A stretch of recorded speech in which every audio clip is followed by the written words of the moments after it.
Good morning बेटा। आज हम करेंगे और ज्यादा एग्जाम्पल लेंगे किसके, इलेक्ट्रोलिटिक सेल के।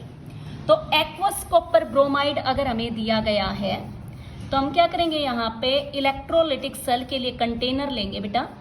ये हमारा क्या होगा, एनोड, और ये हमारा क्या होगा, कैथोड। ओके, अब हम लेंगे क्या, कॉपर ब्रोमाइड का एक्वस सॉल्यूशन। ये हमारा होगा पानी की तरफ से, और ये कॉपर ब्रोमाइड। दो कैटायन है बेटा, दो एनायन है। कैटायंस कैथोड पे, एनायंस एनोड पे, इस तरह से मूव करेंगे। ये एक नेचुरल प्रोसेस है। तो अब यहाँ पे हम क्या लेंगे, एट एनोड। एनोड के ऊपर कौन जाएगा बेटा, एनायंस जाएंगे। एनोड पे ऑक्सीडेशन होना है, that means loss of electron. तो Br negative and OH negative. Oxygen ने ज्यादा इलेक्ट्रोनेगेटिव है, आसानी से इलेक्ट्रॉन लॉस नहीं करेगा, तो हम Br नेगेटिव को ले लेंगे। तो Br नेगेटिव एनोड पे पहुंच के बेटा न्यूट्रल होगा एक इलेक्ट्रॉन लॉस करके। देन क्या करेंगे, Br negative again Br plus में एक इलेक्ट्रॉन। ओके, तो अब यहाँ पे दो Br नेगेटिव हमने क्यों लिए 2 मोल, क्योंकि ब्रोमीन एलिमेंटल स्टेट में Br2 की फॉर्म में एग्जिस्ट करेगा, अदरवाइज ये एक्यूमुलेट नहीं होगा। तो यहाँ पे ब्रोमीन एक्यूमुलेट होगा लिक्विड की फॉर्म में, और यहाँ पे क्या होगा बेटा, अब हम जाते हैं कैथोड पे। ये क्या हो जाएगा हमारा, कैटायंस जाएंगे। कैटायंस होंगे क्या, reduce, that means gain of electron करके न्यूट्रल हो जाएंगे। तो यहाँ पे Cu2 पॉजिटिव है और H पॉजिटिव है। अब हमें चेक क्या करना है कि जो आसानी से लेगा, इलेक्ट्रॉन का गेन करेगा, वही जमा होगा। तो अगर हम किसकी बात करें, रिडक्शन पोटेंशियल की, तो कॉपर का रिडक्शन पोटेंशियल होता है बेटा 0.34 वोल्ट। मतलब कॉपर आयन 2 इलेक्ट्रॉन गेन करके कॉपर में चला जाएगा, उसका पोटेंशियल है हमारा ये। और हाइड्रोजन, ये तो स्टैंडर्ड इलेक्ट्रोड हमारे पास है, तो क्या होगा, इसका जो पोटेंशियल होगा वो 0.00 वोल्ट होगा। तो किसका पोटेंशियल ज्यादा है इलेक्ट्रॉन गेन करने का, कॉपर आयन का। तो कॉपर आयन 2 इलेक्ट्रॉन गेन करके कॉपर की फॉर्म में जमा हो जाएगा। दैट मीन्स कैथोड पे कॉपर और एनोड पे ब्रोमीन एक्यूमुलेट होंगे। ओके बेटा, अब हम क्या लेंगे, अब हम एक बार लेते हैं aqueous copper sulphate solution. Okay, अब यहाँ पे 2 केस बनेंगे बेटा एक्वस कॉपर सल्फेट के। क्या क्या, कि अगर हम इलेक्ट्रोड को चेंज कर दें, हमने क्या लिया, अब हमने लिया यहाँ पे एक्वस कॉपर सल्फेट यूजिंग, क्या किया, इनर्ट इलेक्ट्रोड। अब अगर हम लगाते हैं इनर्ट इलेक्ट्रोड, मतलब नोबल मेटल की इलेक्ट्रोड लगा दी हमने, लाइक प्लेटिनम। तो एग्जामिनर आपसे ये भी बोल सकता है इनर्ट इलेक्ट्रोड यूज करनी है, या ये भी कह सकता है प्लेटिनम की इलेक्ट्रोड यूज करनी है। और दूसरा केस क्या होगा बेटा, aqueous copper sulphate using copper electrode.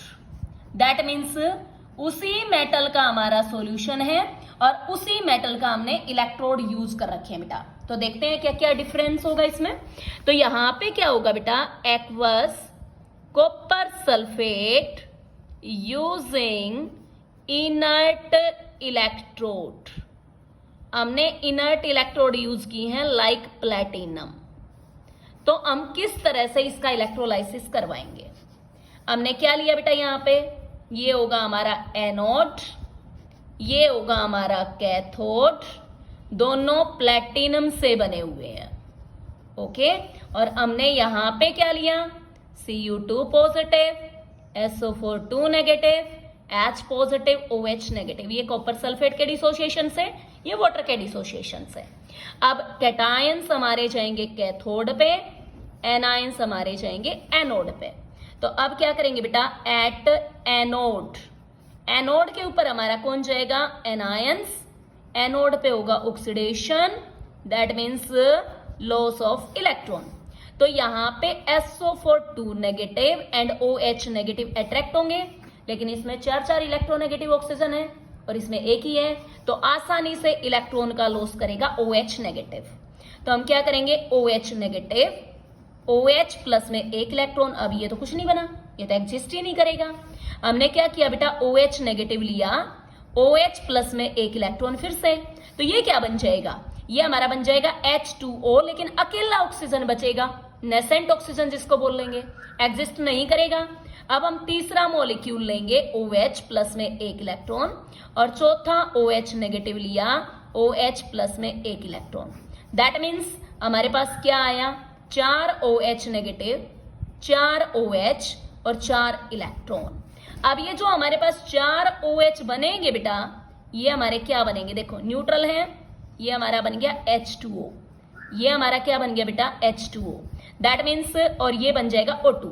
तो हम ये कह सकते हैं 4 OH क्या बनाएंगे, 2H2O प्लस में O2। वाटर दोबारा से गिर जाएगा, टूटेगा, फिर से प्रोसेस होगा, और प्लेटिनम पे यहाँ पे एनोड पे जमा हो जाएगा ऑक्सीजन। ओके, अब हम लेते हैं बेटा एट कैथोड। तो कैथोड के केस में क्या होगा, रिडक्शन, गेन ऑफ इलेक्ट्रॉन। जाएगा कौन बेटा वहां पे, एक तो कॉपर आयन जाएगा H पॉजिटिव, अभी बताया था, इनका रिडक्शन पोटेंशियल, गेन करने का पोटेंशियल 0.34 वोल्ट पॉजिटिव, और इसका हाइड्रोजन का 0.00 वोल्ट। तो कौन गेन करेगा, कॉपर।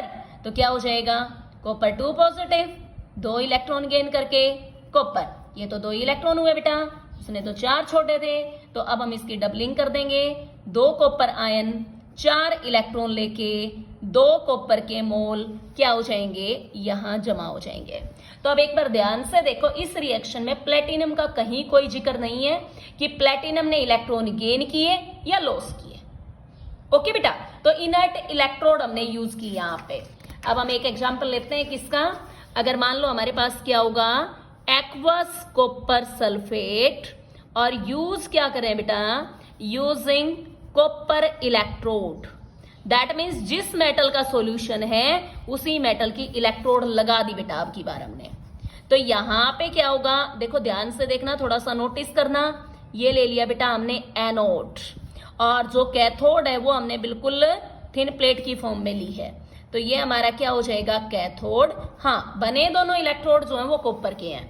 डिफरेंस क्या होगा, अगर इम्प्योर कॉपर है तो उसको एज एनोड ले लेंगे, और प्योर कॉपर को हम किस में कन्वर्ट कर देंगे बेटा, इसमें कर देंगे कैथोड की फॉर्म में। सॉल्यूशन क्या है हमारा, कॉपर का ही सॉल्यूशन है, ये हो जाएगा हमारा। इनका कोई यूज नहीं है बेटा इसमें, ठीक है, यूजलेस है एक तरह से ये।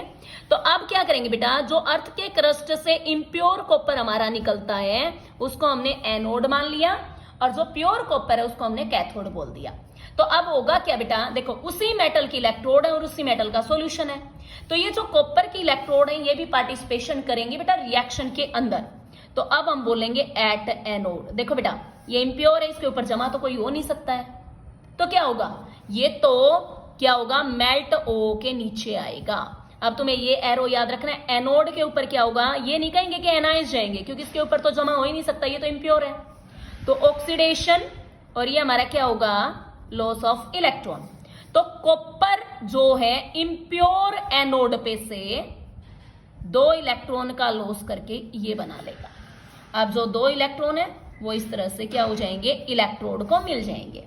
ओके बेटा, तो कॉपर मेल्ट हो के यहाँ पे आ रहा है, और जो इम्प्योरिटीज इसके अंदर प्रेजेंट है वो इस तरह से इसकी बॉटम में गिरती रहेंगी, और हम उसको कॉल करेंगे एनोड मड। लेकिन ध्यान रखना बेटा, कॉपर के साथ सिल्वर और गोल्ड जैसी मेटल्स एसोसिएट होती हैं, तो इसकी जो इम्प्योरिटीज होती हैं वो भी काफी वैल्यूएबल होती हैं। ओके, अब हम क्या करेंगे, एट कैथोड। कैथोड के ऊपर क्या होगा बेटा, रिडक्शन होगा, क्या, गेन ऑफ इलेक्ट्रॉन। तो यहां से जो कॉपर आयन है सॉल्यूशन में 2 इलेक्ट्रॉन गेन करके कॉपर की फॉर्म में क्या होता रहेगा बेटा, जमा होता रहेगा। जो एनोड है इसका साइज घटता जाएगा और कैथोड का साइज बढ़ता जाएगा। तो इस तरह से प्योर जो कॉपर है ना बेटा, प्योर मेटल कौन है यहाँ पे, हमारी कॉपर, वो क्या होती है बेटा, गेट्स एक्यूमुलेटेड एट कैथोड, होती जाती है, इंप्योरिटी नीचे आती जाएंगी। इस प्रोसेस को बोला क्या जाता है, इलेक्ट्रोलिटिक रिफाइनिंग ऑफ कॉपर। मतलब हम बिल्कुल कॉपर को अल्ट्रा प्योर फॉर्म में लेके जा रहे हैं बेटा, इम्प्योरिटीज को दूर करके। ठीक है, तो यहां तक के एग्जाम्पल आप समझोगे, करोगे, प्रैक्टिस करोगे, अगर प्रॉब्लम आती है तो बता दोगे। ओके बेटा, थैंक यू।